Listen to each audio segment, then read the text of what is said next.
yeah, so we're here with Mike from Timeshares. So tell us about yourself like a little bit and what you do in the band.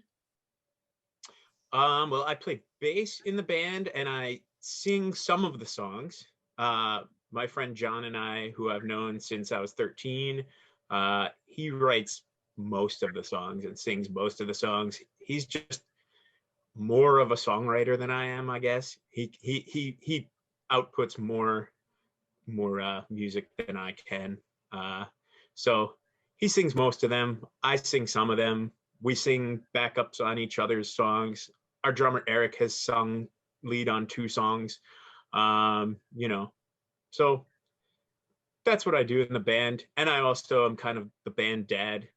I like do most of the driving. I screen print all the merch. I take care of the mail order. I have, for the most part, been like our booking agent. Yeah, Just everything. I do everything I can. Are you the oldest in the band too? No, actually, our original guitar player Jay was the oldest in the band, and Eric is older than me. So he's the oldest in the band now, and John is a little bit younger than me, and Max is a little bit younger than him. He brings down our average age and brings up our average height. So we're lucky to have him. Yeah, I was like, Max is busy, so yeah, always doing something. But yeah, exactly. Yeah, because I was like, oh, the band dad. So I was like, okay, yeah. Max is his own band dad. He's got a band that he dads. So I know it's always interesting to me how people are in like multiple bands, and I'm like, how do you do this? Like, how? Right. You try to play a song, you're like, oh wait, that was from my other band. Hold on, like I'm trying to figure out what's. That's one of the ways that we bonded. Like even like before he started playing with us, and like we did a full U.S. tour with Signals, and it was kind of just like we're the band dads. Like we're in South Dakota, and the 2 of us are going to go to sleep early because we're driving the first shift to Denver tomorrow. So we kind of bonded on that, but. He's got his own. He can be Signals band dad. I'll be Timeshares band dad. Perfect. Are you gonna like? Do you guys tell each other dad jokes? I like to pull out a good dad joke. I can't do it on the spot though. It's got to be like, it's just got to happen. Just gotta happen. Good dad joke is not announced. It just happens. It just happens, and then you're like, yeah, that was a dad joke. So how did you all meet each other? Well, I met John, like I said, when we were about 13. We didn't go to high school together. We grew up maybe 20 minutes apart, going to different high schools, but we went to local shows in the same town in our county, which was kind of an interesting scene because we're about 30 miles, like maybe an hour by car or train from New York City. So it's like kind of an area where touring bands don't come because why would they? Because they would just go to New York City. And we weren't like, I remember in high school, like going to a show in New York City was a big production. Like nobody's parents are going to drive you into Manhattan. Like, or if you want to take a train, okay, you're going to be on a train for, 2.5 hours today. So we would go to shows like in New Jersey or in like our home county, but touring bands like didn't really come through. So it was always like very small, like local bands that like to them playing an hour from wherever they lived was like the most they would do. And it was a very, small local scene that we met at. And then I graduated high school a year earlier than John. So I went away to school. I went to Oneonta State College in upstate New York, which very small rural town in the mountains. And music is one of the bigger majors there. So there was like kind of a, music community. And this was like, 2004 to 2008, I lived there, which was kind of like MySpace bands booming, Warped Tour, like kind of going strong. And like, you know, um, it was a good time for like scene music, punk music, whatever, so like it was easy to find people that had come from other places, but were all kind of, on the same page as far as that goes. So I went there, and I met Eric and our original guitar player, Jay, there, just through like going to shows on campus. And they were playing in a band called the Knockdown. That was like kind of the one band at the school that like kind of came like from the same musical direction that I was in. They liked Hot Water Music and the Lawrence Arms and all that. And I would go to their shows. I became friends with them. I ended up like rooming with some of them. And then one thing led to another, and like one dude dropped out of school. I jumped in on bass and we started playing together. And that was like, for me, like coming from a small town with a small scene, like just finding out that like, oh, we could drive 4 hours up to Rochester or Syracuse and play in somebody's house. Like it doesn't have to be like the Sunday matinee at the bar where the owner shows up and takes everybody's $10 and then leaves without paying any of the bands. Like there's a whole like side of music that I don't even know about. This is cool. Like, and I don't know, my time in the Knockdown was like super like formative for me as far as like entering into the DIY like punk community. And for whatever reason, I don't know, when I joined, we kind of like, they went from like the party band on campus to like, hey, let's make a record and let's book a tour this summer, like between semesters. So we did that. I had a minivan.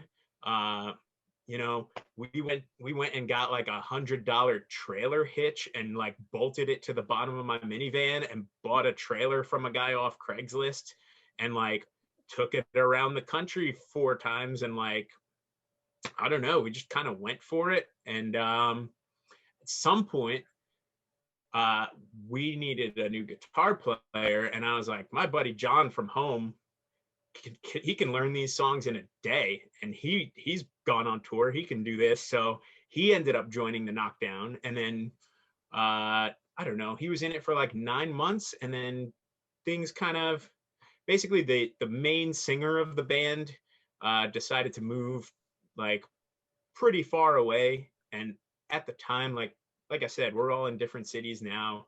We've kind of settled into our spots, and like Timeshares has been a band for 11 years. We can make it work and everything. But at the time, it was just like, well, do we really want to be like in a band that is like super remote like this, or do we want to, start something new with everybody that's nearby? And we just kind of felt like it was like time to put that band to bed. And the remaining members were the original 4 members of Timeshares, and that's how it got started.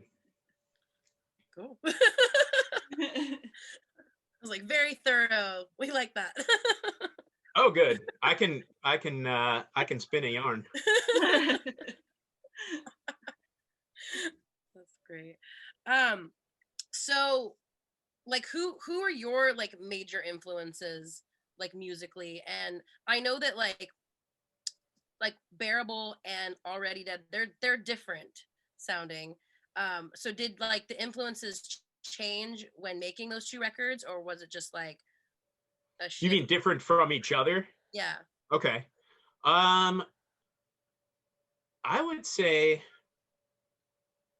I mean, like, so John and I are the primary songwriters, but I think everything we do kind of goes through democratic process, like a creative process. Like very rarely do we like take an idea that's completely fleshed out and just play it to somebody's, like original idea. We always ends up becoming like ours, and we work on it together and everything. But John and I, like, we grew up pretty similar, like in high school listening to like, punk bands like Bouncing Souls and Rancid and that kind of stuff. And we both have like a love of like classic punk, like the Clash and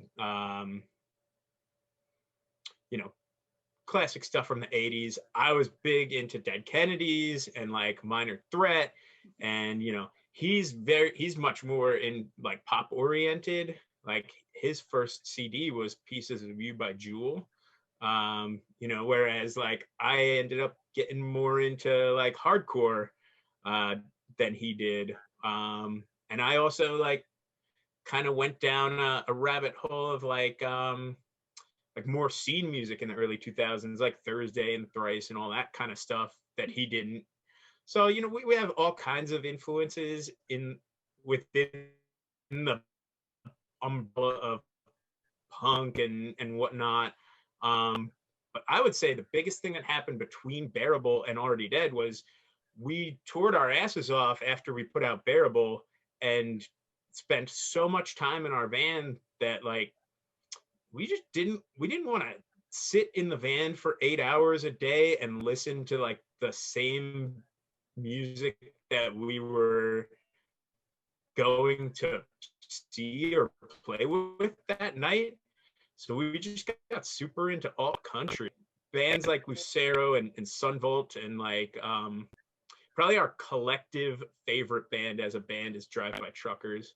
Our friend Jared that used to come on tour with us and do merch and everything introduced us to them, and like we just love that stuff, and it hits like so hard for me. And like and like Drive By Truckers has a ton of political stuff that like speaks to me as much as any Dead Kennedys song did in high school. So like whatever a band sounds like, if but I still have Strike Anywhere and Lifetime on my wall. So I try to tell people that, we're trying really hard to be the greatest rock band in America, but we can't hide the fact that we all grew up playing in punk bands. Yeah, I was thinking like the alt country thing. I was thinking of like Murder by Death, like that. Oh yeah. I do know Murder by Death. I saw them a few times back in the day. I also interned at Eyeball for a summer, and like one night I went to see them, and my old boss from Eyeball was like drinking with them down the street after the show, so I got to hang out with them a little, and I was just like, I should know more about your band to be having whiskey with you, but what's up? Perfect. Yeah. And do you like folk punk too? The same lines of like country. It's not like, I mean, I would say going back to like early Against Me records, like, Reinventing Axl Rose, I think is a fantastic record. Like, I like folk punk in that sense. I never really got into like the folk punk scene. Mm-hmm. Guess, we could take it band by band, but I wouldn't put that like squarely in my wheelhouse as far as my taste goes, but I don't know. There's time to yeah, I don't know. You don't know what's gonna happen in the future. Right? Yeah, you never know. So yeah, I was gonna ask like on the same like how you said you were listening to like alt country and stuff like that. I was gonna ask like what kind of things you all listened to while you were like driving or in the van. Like was it like a mix of things?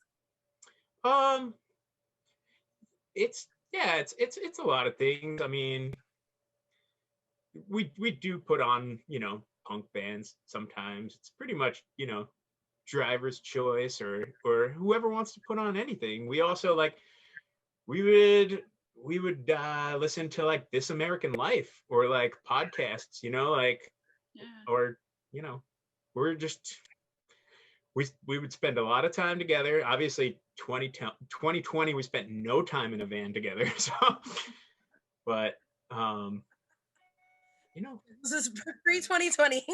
Yes. yeah, we had nothing planned for early 2020, so we did exactly 0 shows in the calendar year of 2020, and that's wild to think because we keep a master list of all the shows we've done, and to have it missing a whole year is just looks weird. Jeez. This year didn't exist. It wasn't like that's kind of how it felt. Like we're just like floating there in time. Like, wild. Like what's going on? I don't know. So where did the band name come from? The band name. So the initial spark was from Ninja Turtles 2 Secret of the Ooze. When they are looking for a place to live just before they discover the abandoned train station below the sewer. And they have a little blow up, and Michelangelo says, I just thought of an idea. 2 words that can solve all our housing problems. Timeshare. And Raphael gets pissed and runs off and gets captured by the Foot Clan. So that was like the initial, but I mean, it's not a great band name, and it's entirely ungoogleable. And we get messages to our Facebook page from people that are like trying to unload timeshares in like, oh my god, in South America, or like, and it's, you know, all I have to say about it is like, it was a perfectly acceptable band name for a band in 2009 to make 1 record, put it up on ifyoumakeit.com for free, and then break up. And we had no idea we'd still have to be using it 10, 11 years later. Oh my gosh.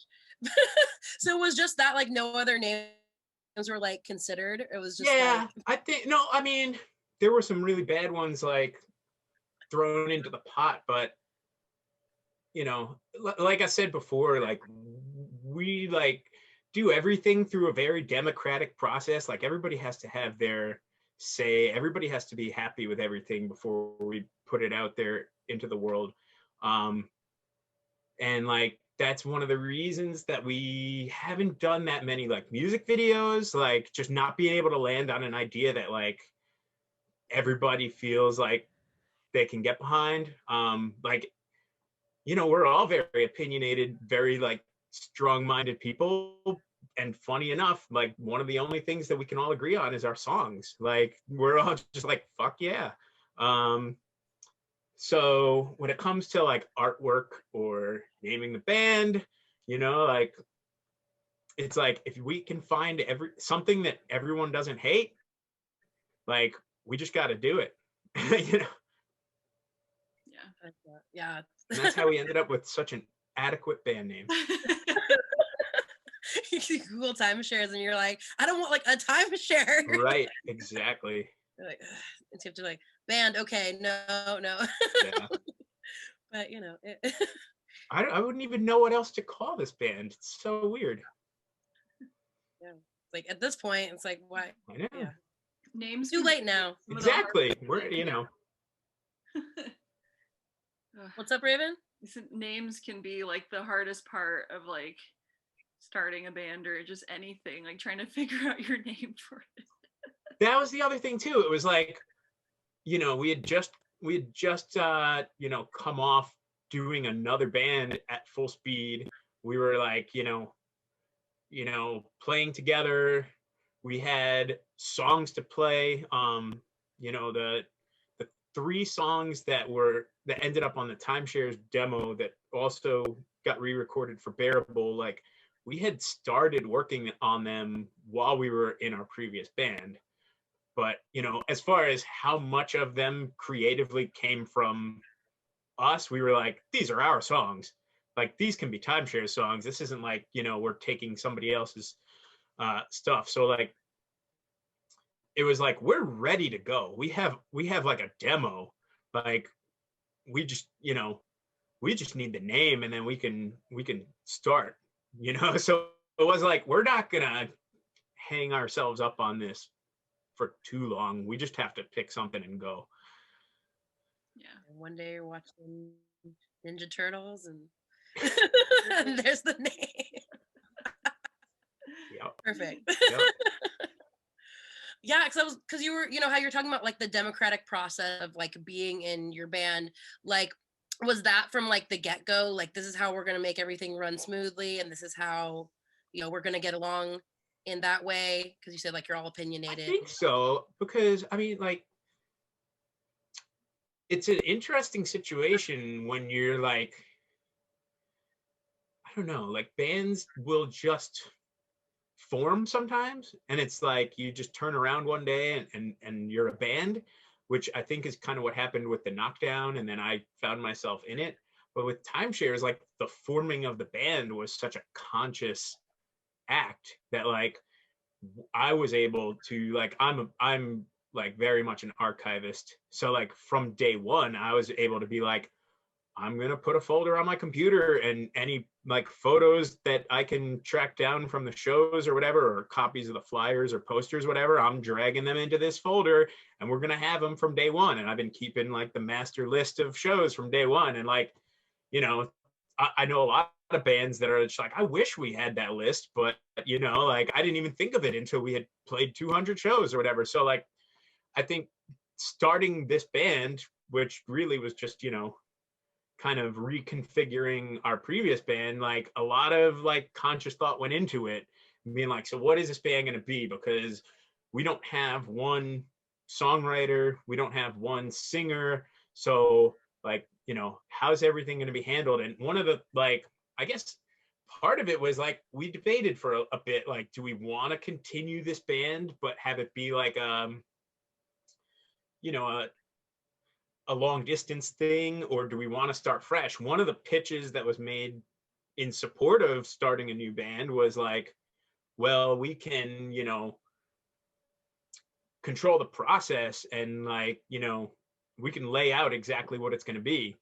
And that was, part of it was like, we all have a say in the singing, or we all have a say in the songwriting. Like we wanted it to have a very communal, not like this is one person's vision and we're all kind of complementing that. We wanted it to be a very like group based effort. I like that.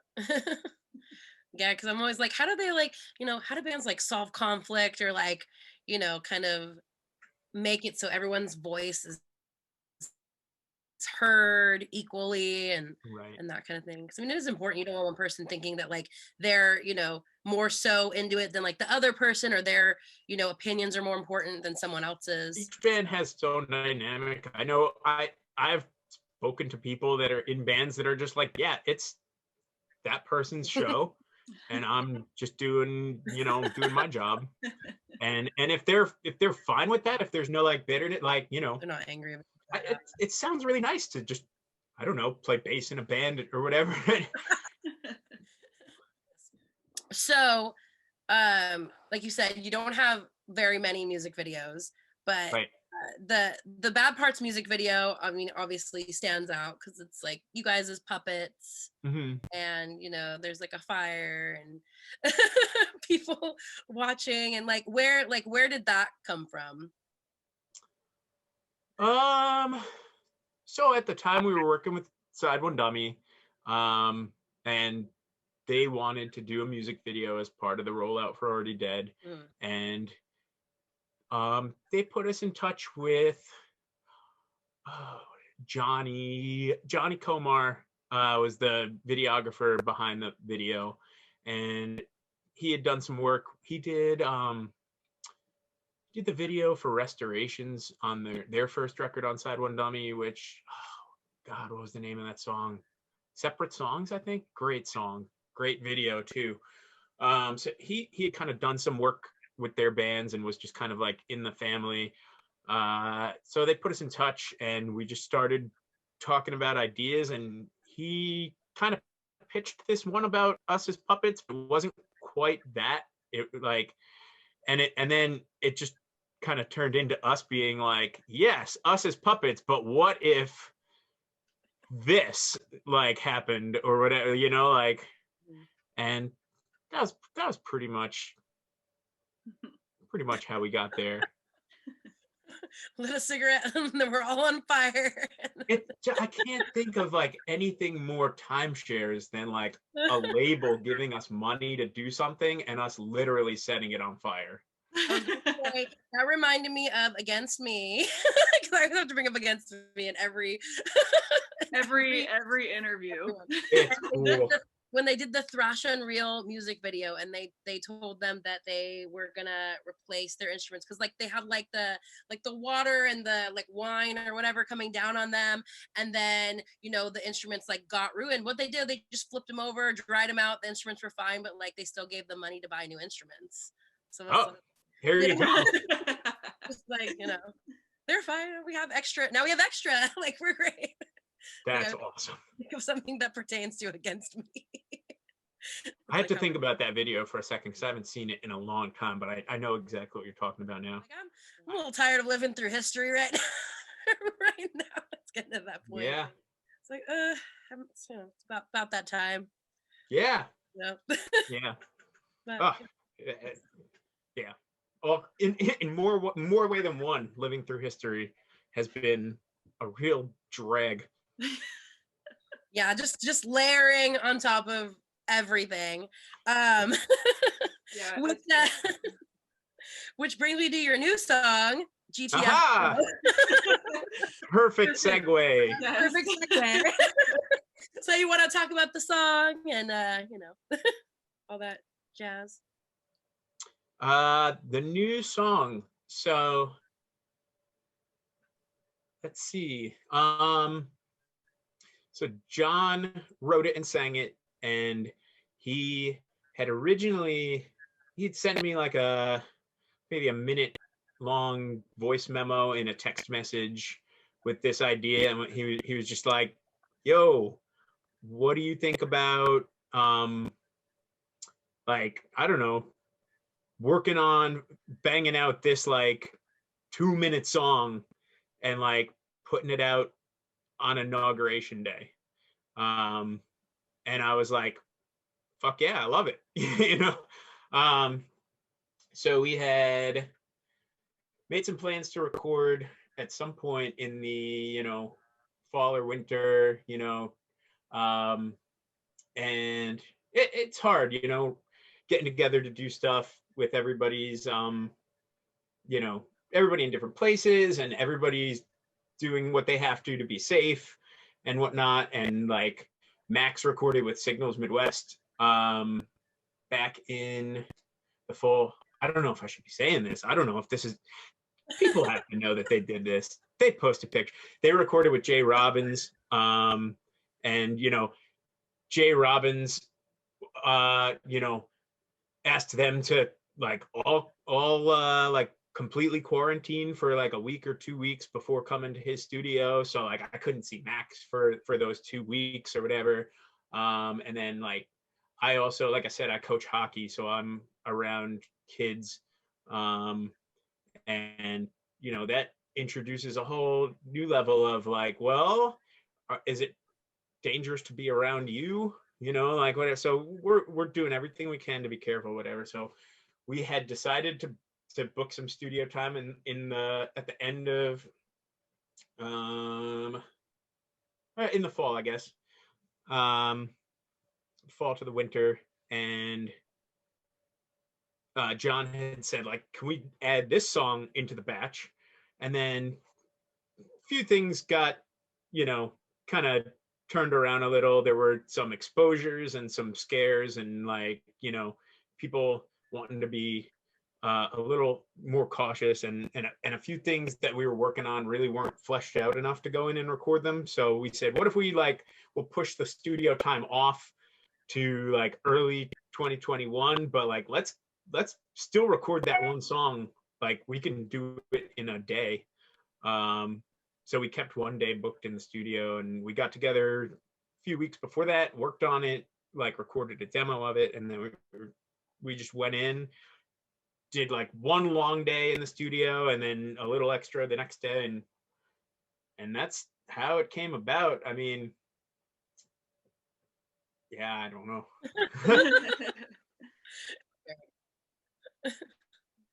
All right. Sounds Thorough again. I know. I'm very thorough. We like fuck. Great. we like thorough answers as opposed to like, we put out a song. That's it.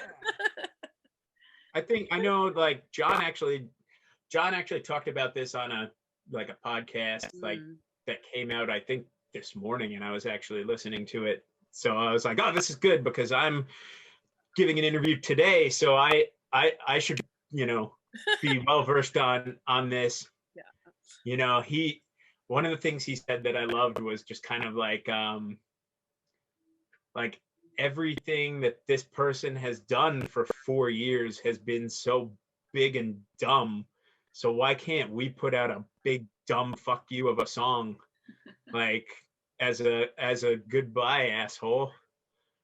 And that's what it is. We were just like, let's make this song big and dumb. Good riddance. Exactly. I know, and there's still some people that like think he still won. Like, I don't understand what's going. There's always gonna be. I'm a big news junkie, so I like the last Just 4 years I've been very tuned in, and it's just unbelievable, like seeing what kind of just like complete and utter division we have as far as where people's minds are at on. It's just like it's everything, it found its way into the pandemic too. Like the pandemic still feels like such a new thing, even though it's been almost a year, and like it took a little while for the masks to become politicized, or like, but once it got to that point, I was just like, of course it did. Yeah. Of course. Yeah. Just, yeah, I don't know. And then I was reading this thing, and I don't know, it's probably been shared like a bunch of times, but it was like, oh, you're upset that Trump lost because now you have to like get an actual personality as opposed to like just being like a Trump supporter. And that's like all you do is like, I'm a Trump supporter. That's it's wild how like I wonder that too when I see, like, I actually witnessed one of these like Trump parades with like the flags on the back of the pickup trucks. Like I was driving on a Sunday back in September, I think, or October, and like it coming the opposite way down it was only like a local highway. It was only like a lane or 2 lanes, but like it was just a fucking parade of them, and like holy shit, like you really are a cult. Like They really are. Yeah. It's like crazy. Like I wouldn't fucking get in my car and like do that for anybody. And like and it is mind blowing to me because I know that guy doesn't give a fuck about them. Like like any further than he can like scam a donation off of them or something, like and they it's so obvious to me that like he just doesn't give a fuck. It's crazy. I also read Mary Trump's book over the summer. Did you? That's great. It was I like, I mean, when it comes to stuff like this, I hate being like, I loved it, or it was so good.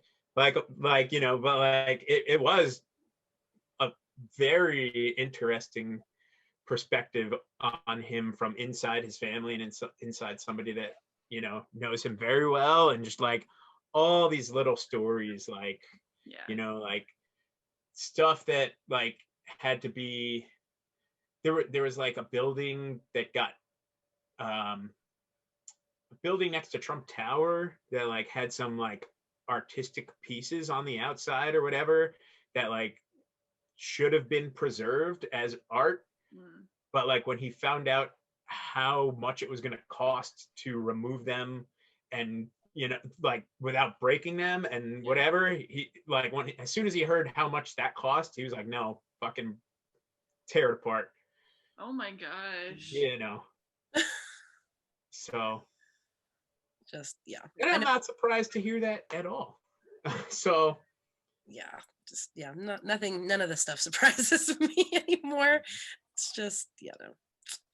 but it really just it blows my mind to see the kind of allegiance that they have for him, and I don't know what to attribute it to, except that I assume that they figure he's gonna hate the same people they hate just as hard as they do, or something. I don't know.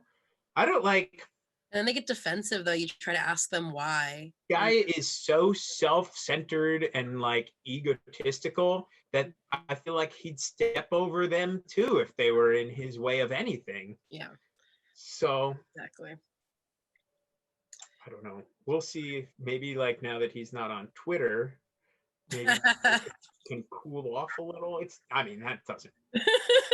How big of a difference is that really going to make? There's still plenty of people on Twitter that are spouting the same. Oh yeah. He's still hiding out in the White House, like Yeah. chilling in the closet, like trying to. I still live here. Yeah. Get this guy out of my house. Oh, God. Dude, you lost. Like, please leave. Yeah. But yes. But yeah, perfect song, perfect time to do it, you know. Thank you very much. I mean, yeah, it really was like well, we can do this now. This is the opportunity. And another thing that I feel is worth adding that John added also is like our drummer Eric, like he had a conversation with John before we even got together to work on the song. Like he wanted to just like get on the same page as John, like direction wise, and like what the message was going to be and everything. And he was like, you know, I want to make sure that this doesn't come across as like a song that is an endorsement of Joe Biden. And like, so the line about like, I'm not saying your successor is the answer wasn't even in the original demo. That kind of, John was actually like, oh, good point, hold my beer. And he wrote that line. And I was just like, this kid's good at writing. So shout out to him for that. Yeah, you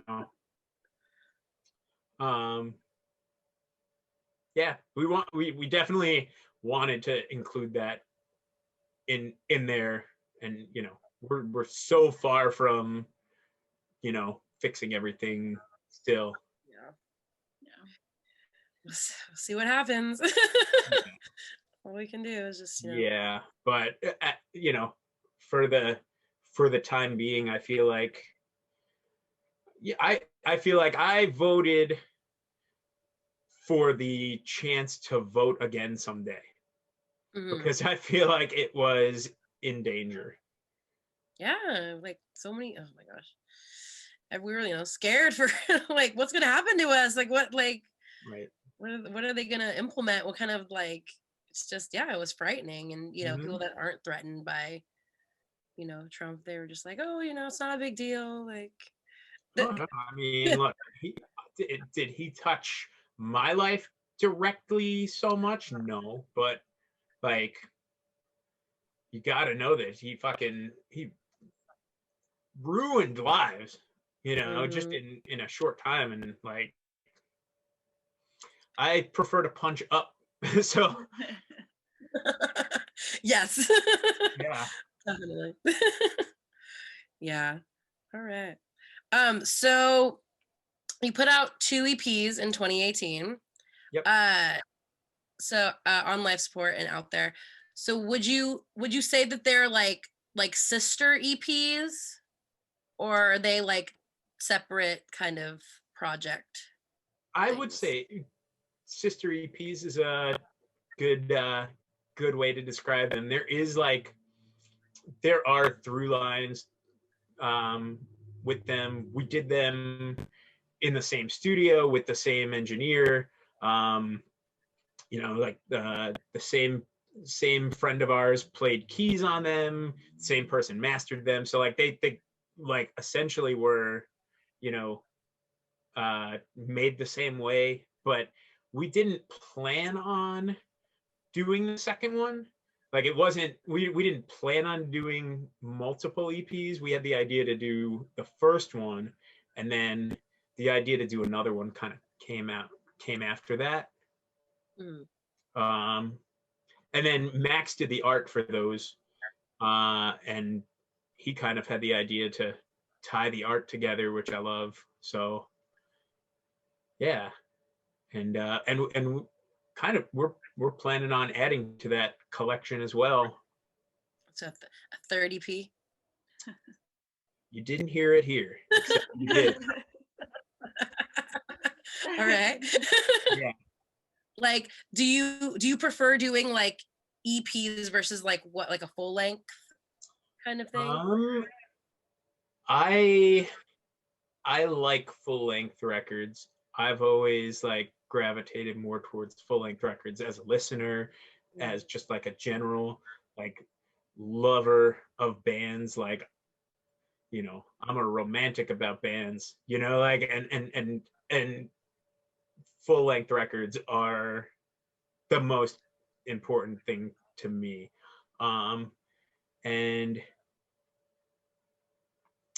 so I don't know. I think that these are the first two EPs we've done. We've done split 7-inches, and we have often said like a split 7-inch is a great way to take a song you're really proud of and make sure nobody ever hears it. But I guess EPs are somewhere in the middle of that. You know, people have, you know, I know people have listened to the EPs and taken them in. But I do prefer like a bigger piece, like you know, a more, I don't know, whole album. So, and if I may spoil to the public, we do have a third album ready to go. Like, but obviously with everything going on, it's kind of been like, well, what's the right time to do this? And it's getting to the point where, I don't know, Max put out his record in September, his solo record, and obviously he couldn't tour on it. And but he had nothing but a good experience, you know, doing that. And that was one of my favorite records of 2020. So like I would have hated if I had to wait to hear it, you know, from a lover of his music, like just because he couldn't go out and tour. And like going back to what you were saying about a glimmer of hope, it literally is a glimmer.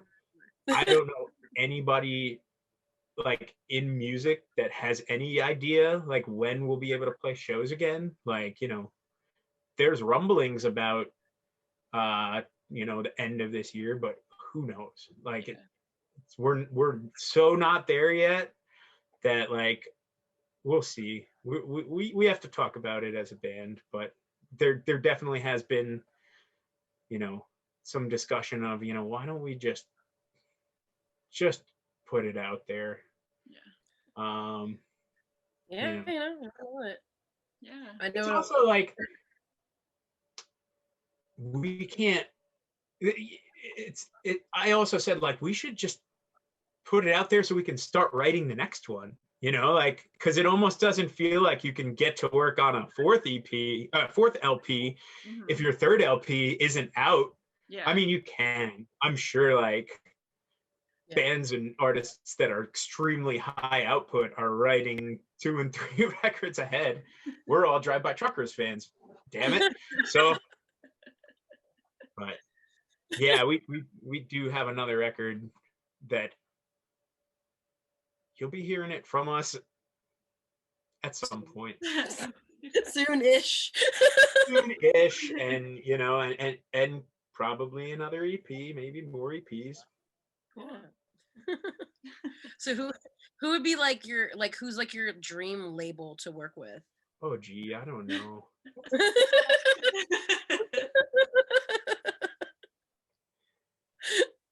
I don't know. To be honest, I mean, you just want to like do it yourself, just everything. If I was made of money, that would be perfect. You know, if we could afford to just press records and I could stay home all day and mail them, you know, that would be ideal. You know, as I feel like record labels and everything surrounding them were changing so much before there was a pandemic. Mm-hmm. Just like the shift with Side One Dummy was part of that, you know, like labels were changing anyway. And music is changing anyway. I got a bachelor's degree in music industry 5 months before they launched Spotify. So I'm like, well, Timing. this piece of paper is useless now. And so it's hard to say, like the idea of a relationship with a record label to me is just like, you know, do they care about us, you know, creatively? Like, not that we've never really talked to anybody that has ever like had any kind of, you know, like you have to do this creatively to work with us. Like, I don't think those types of companies would actually come find us.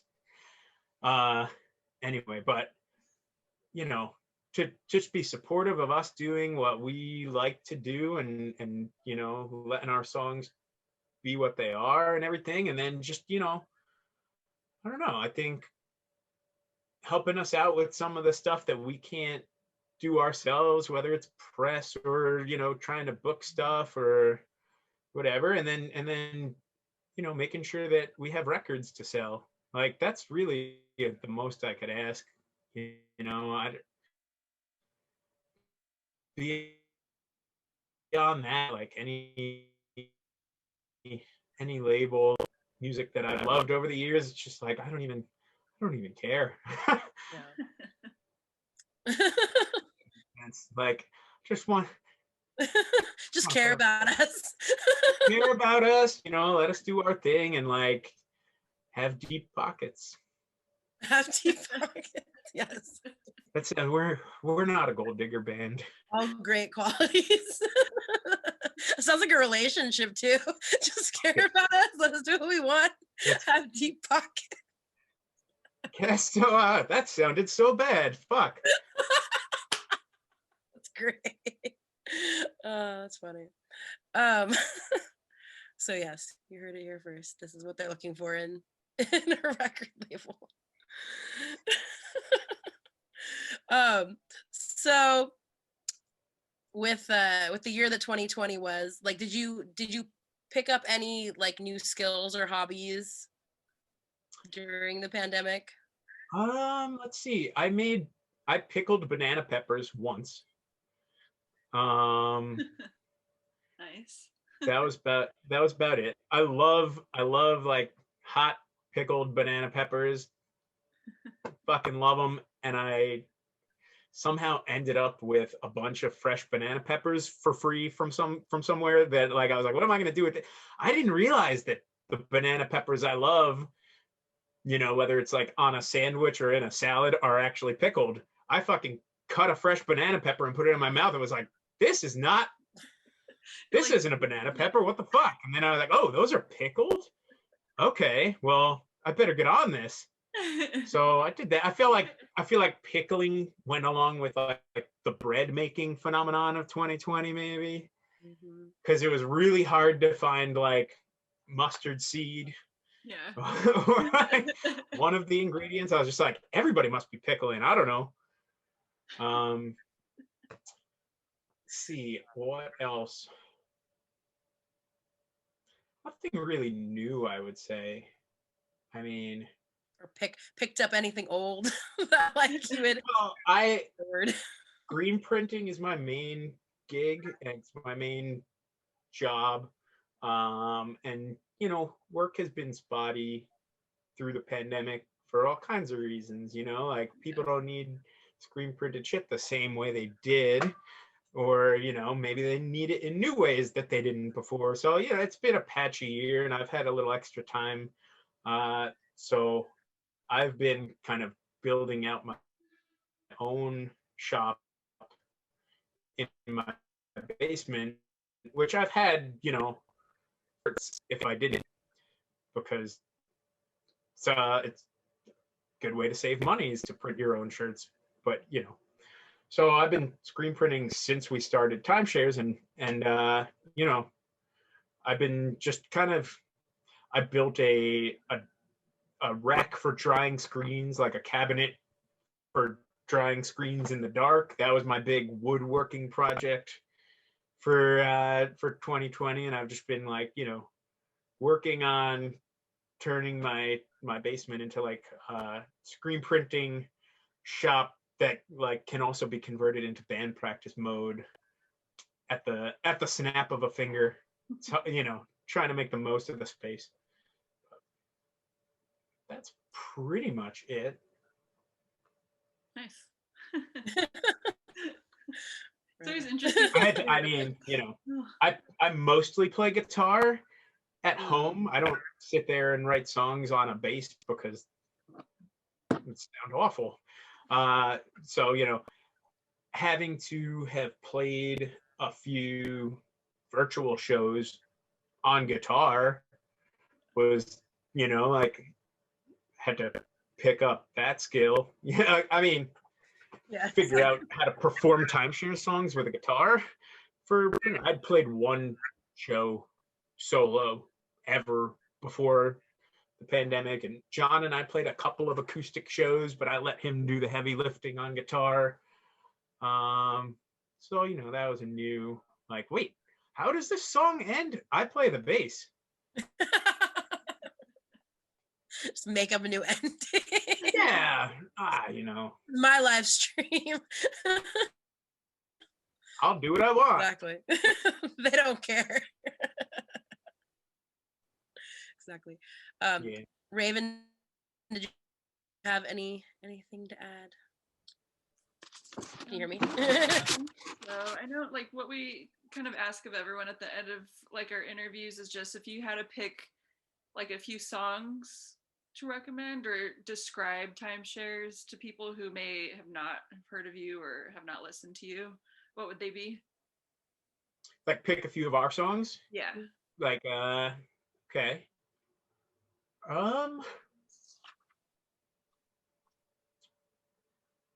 Let's see. It's tough because they are all kind of all over the place, between having different singers and songwriters on all of them. I never know what to kind of put forward as like I listened to this first. I would say the song Life Support from On Life Support is like one that I'm very proud to put forward. John wrote that one back in 2017. It came out in January of 2018, and it kind of was, it's a very, Trump administration like era song, I feel, because it talks a lot about, like deals a lot with like toxic masculinity and like this idea of like people who kind of have so much more than other people being like just like rabidly angry at the thought of giving even an inch of it to somebody else who has nothing.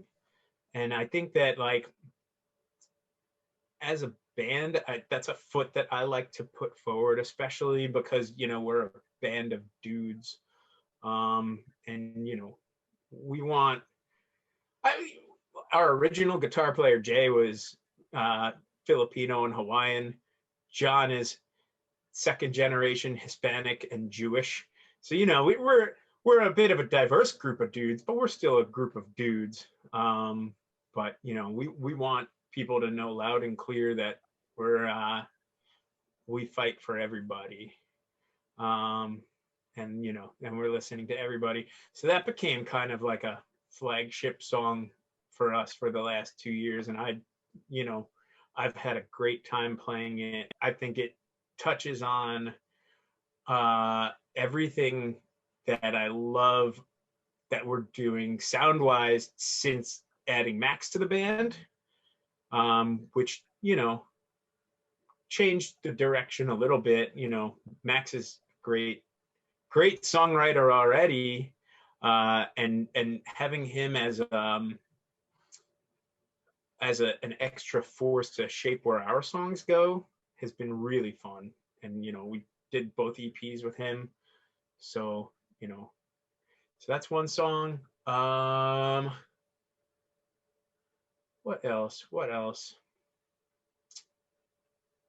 I think The Bad Parts is a good example. Good first song to check out. I feel like that's another one of John's that I'm just like, yeah, John can write a pop song and then bring it to his punk ass band and like and we'll play the shit out of it.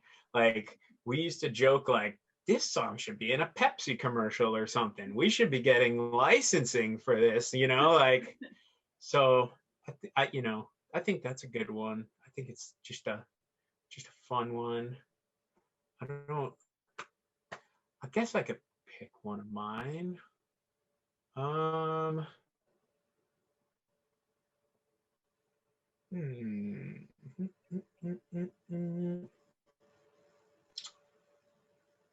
me see. I don't know.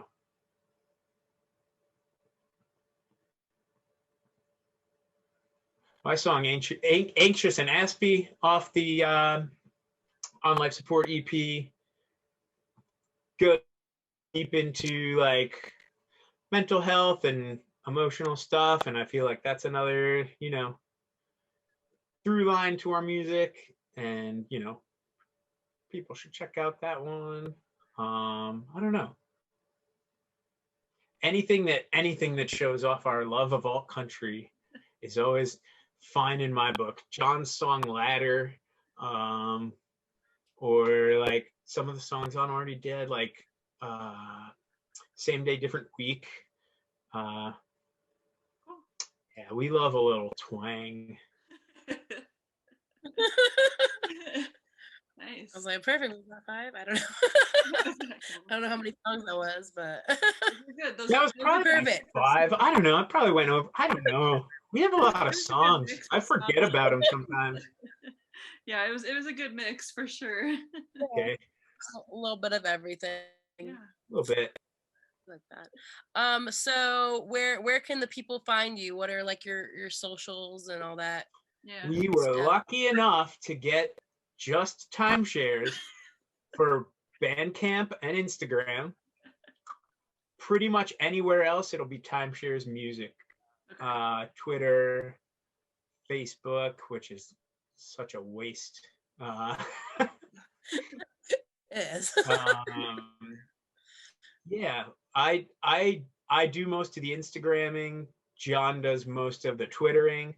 Facebook is just a graveyard. Yeah. About TikTok. All the bands are starting TikToks now. I actually just registered this morning. Oh wow.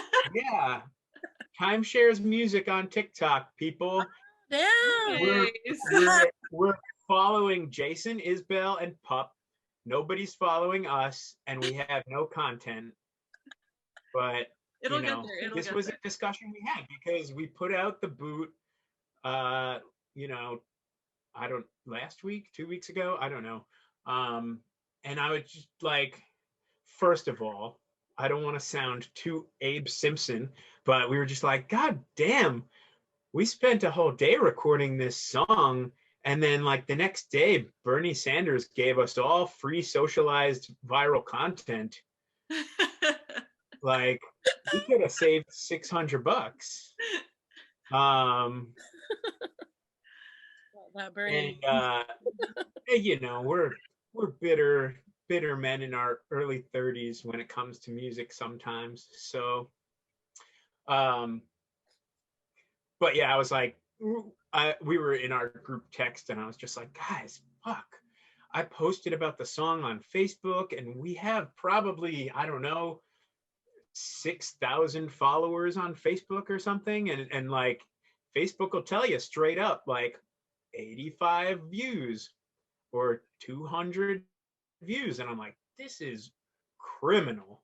Yeah. You know, basically because they want us to pay for it. And I'm like, you know, we're like, but white supremacy is doing just fine. For $5 more, you can boost your song. Yeah. Not interested. We're not interested in giving them another dollar. Like, also, another thing with the boot too is like, we didn't know what to do with the art. Obviously, like the like easy answer would have been some kind of defaced Trump picture or some, you know, with him getting kicked in the butt or something. But we were like, no, that's not, you know, what we like. The most important thing is the lyrics. So Max was like, well, what if we made it the lyrics? And he did that layout and, you know, stylized it like that. And then on the day of the release, we're like all on the phone, like posting about it on Instagram and then seeing that it's coming out blurry.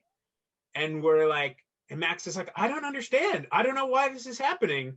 And he's like trying to redo the file. And then we come to find out that most social media, like as like a, you know, a rule, like will blur up any image that's more than 20% text, just to kind of like, because they don't want, you know, messaging being, you know, spread around through images. And I'm like, yeah, that's working out just great. Like, if social media companies were doing their jobs, we wouldn't even have to write this fucking song. Yeah. So. Wow. Wow. I didn't know that either. I'm like, what? Yeah, it was fun. I reposted and deleted the initial post about the boot on our Instagram like 3 times with Max on the phone while he's trying to figure it out. I'm like, it's looking great on my phone now. Then I post it and it's blurry. And then he was like, he tried a bunch of things and he's like, oh, you know what? I just read this. And I'm like, wow, that sucks. Man. But so yeah, we have a thorn in our side for social media, but that also was like where we're like, maybe we should make a TikTok. Seems to be where all the bands are going these days. Is it? I've been asking people who are on. I haven't been on TikTok just as a person, so I don't know much about it. Like people will occasionally send me a link to a video or something, but like I've had to ask around, like, is it weird for bands to be on there? Like, and what do they do? So I'm still learning. I don't know what it's going to be, if anything. We'll see. I don't know. But I made it. Funny ones. Because I listened to like the Barstool Preachers, and they just created one like a few weeks ago. And I saw one yesterday that was pretty funny, and it was like they were in the studio like getting ready to record, and they're like, okay, is everyone ready? And like the guitar player is just sitting there like tuning his guitar, and he's like, I can't get it. And it was just like the entire TikTok, and he's like, okay, I'm ready. And they start and it's out of tune. Okay. Yeah, the band ones are really funny. Like, they are really funny. Yeah, making fun of their songs or like it's just they've been pretty creative too.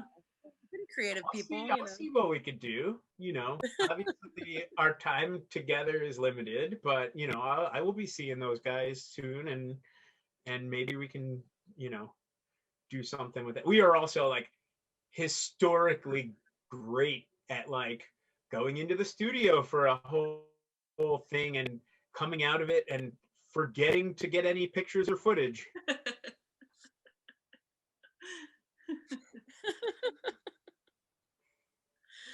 Yeah. Like I was like, guys, obviously there's like algorithms with like pictures with faces or whatever get viewed more or whatever. And I was like, guys, we need pictures to post with the art for the boot or nobody's going to see it.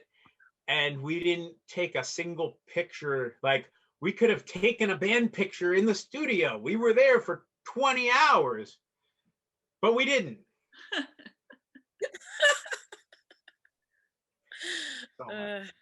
Next time. Right? We've been saying that for 11 years. So, someone remind them, please. Jeez. Someone out there remind them. That's what we need in a label. Somebody to remind us to do things. Picture for social media. Hey, make sure you get pictures. Exactly. All right. Well, thank you for talking to us today.